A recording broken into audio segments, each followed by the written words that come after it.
Battle Royale sepertinya akan segera terjadi di Pulau Egghead. Dan ya, seperti yang kalian ketahui, untuk full spoilernya sudah muncul dan sudah kita bahas di video sebelumnya. Dan kali ini kita akan sedikit membahas beberapa bagian yang cukup menarik yang terjadi pada chapter kali ini menurut spoilernya. Dan pertama-tama itu adalah soal Battle Royale, yang mana seperti yang kita ketahui setelah Aquano dan pada awal tahun 2023 kemarin ya, ada pernyataan Oda Sensei yang sangat menarik, dimana akan ada suatu Battle Royale yang akan terjadi pada chapter kedepannya, dan berharap-harap kalau tidak ada yang mati di insiden itu. Dan setelah kemunculan pernyataan itu, banyak fans yang mulai menerka-nerka di mana lokasinya Battle Royale itu terjadi dan juga berada, dan siapa-siapa saja pihak yang terkait dengan insiden itu. Ada yang mengatakan itu akan terjadi di insidennya Torao melawan Kurohige. Ada yang mengatakan itu akan terjadi di insidennya Hachinosu, dan juga ada yang mengatakan itu akan terjadi di Pulau Egghead. Yap, banyak sekali. Dan sampai daripada chapter kali ini, sepertinya besar kemungkinannya itu akan terjadi di Pulau Egghead.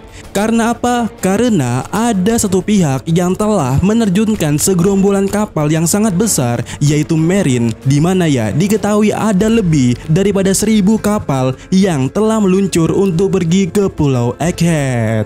Dan tentu ini adalah alarm yang sangat super dahsyat yang akan mengguncang Pulau Egghead. Dan sepertinya ini akan menjadi Ohara jilid kedua. Karena besar kemungkinan motif dibalik datangnya Gorosei serta lebih dari 100 kapal itu adalah soal pengorekan sejarah abad kekosongan yang telah dilakukan oleh Vegapunk. Dimana ya pada chapter kali ini juga diketahui kalau sannya Vegapunk bertanya-tanya bagaimana bisa Poneglyph yang ia teliti itu bisa bocor sampai ke telinganya World Government. Jadi secara dasarnya Egghead akan menjadi Ohara jilid kedua jika begitu. Dan BTW, Vegapunk, apakah kamu nanya kenapa ini bisa terjadi? Dan apakah kalian juga bertanya-tanya siapa yang membocorkan penelitian Vegapunk itu soal Poneglyph yang ia teliti? Dan ya, ini dia yang menjadi pertanyaannya. Siapa sih mulut ember daripada pihak Vegapunk? Apakah dia adalah orang yang sama yang mematikan dom sebelumnya, kemudian menghancurkan sistem komunikasi di Pulau Egghead, serta segala macam tindakan lainnya? Dan juga apakah si mulut ember ini adalah orang yang sama atau dalang yang memenjarakan Vegapunk serta agen si Perpol lainnya di suatu penjara rahasia di laboratorium? Jika iya, tentu ini akan menjadi pertanyaan baru yang lainnya. Siapa sebenarnya sosok itu? Nah, jika dia memenjarakan Vegapunk dan juga si Perpol, tentunya sosok ini tidak berpihak pada siapapun. Dia adalah pihak ketiga. Dan ya, ini dia yang akan memenuhi standarisasi daripada yang namanya Battle Royale. Karena jika kita bicara soal Battle Royale ya, setidaknya harus ada 3 pihak atau lebih yang saling serang di antaranya. Barulah kita bisa menyebutnya itu adalah Battle Royale. Dan juga akan menegaskan kalau Battle Royale yang dikatakan oleh Oda Sensei itu akan terjadi di Pulau Egghead.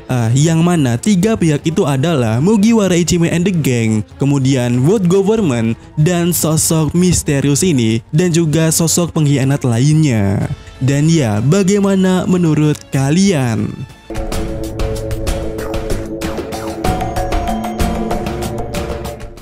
Tapi berbicara soal sosok misterius dan kemudian sosok pengkhianat lainnya yang mungkin menjadi dalang terpenjarakannya soal Stella yang asli atau real Vegapunk dan juga para agen cyber lainnya di penjara rahasia laboratorium, siapakah dia sebenarnya? Soalnya dia tahu penjara rahasia di sana, seharusnya atau setidaknya dia adalah orang dalam di Pulau Egghead ini. Dan apakah Saka patut kita curigai sebagai dalang dan dia beroperasi bersama beberapa agen ganda yang berada di pihaknya Vegapunk untuk menghancurkan Egghead dari dalam. Karena nih ya, di awal kemunculannya dia tuh mengaku bisa mengetahui masa depan dengan mengatakan Dragon kalau dia akan mati. Saka mengatakan kalau dengan kecerdasannya dia bisa melihat masa depan. Dan sekedar mengingat di insiden Battle Royale, Oda Sensei berharap para cemas tidak ada yang mati di insiden itu. Itu artinya pasti bakal ada yang mati atau mungkin sekarat dan yang lainnya di insiden itu. Dan karena Saka telah berbicara kalau dirinya itu Vegapunk akan mati kepada Dragon, itu seperti kembali menegaskan kalau insiden itu akan terjadi di Egghead ini, insiden Battle Royale itu. Dan Saka sudah mengetahuinya dengan kecerdasannya itu menurut pengakuannya. Ya itu kata dia sih, dia bilang dia bisa melihat masa depan. Atau jangan-jangan itu cuma gimmick belaka. Karena sebenarnya dialah yang membuat insiden itu terjadi.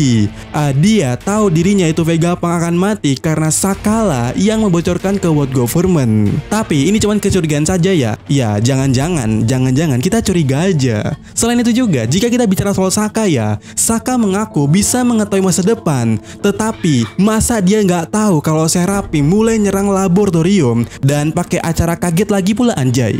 Kan janggal ya barudak yang satu ini. Dan kemudian ada satu hal yang dibahas oleh beberapa fans sejauh ini soal logo di bajunya Saka karena terlihat Usopp memperhatikannya. Dimana lebih tepatnya itu adalah tulisan yang ada di belakang bajunya Saka. Dimana itu adalah logo atau kata yang berarti keadilan atau kebenaran yang sama digunakan oleh Angkatan Laut. Tapi sebenarnya ini wajar aja ya, karena secara dasarnya Angkatan Laut punya pasukan ipteknya sendiri, dimana Sentomaru diketahui ada di bagian itu dan mungkin Vegapunk termasuk di dalamnya juga. Jadi jika Saka menggunakan logo ini ya sebenarnya ya nggak apa-apa. Tapi yang jadi menariknya itu adalah kenapa hanya dialah yang memakainya dibandingkan dengan Vegapunk yang lainnya. Apakah? Iya, taruh tuduhan kalian untuk Saka di kolom komentar. Karena kalau nggak ada bukti ya minimal tuduh aja lah. Kemana bisa gitu, woi?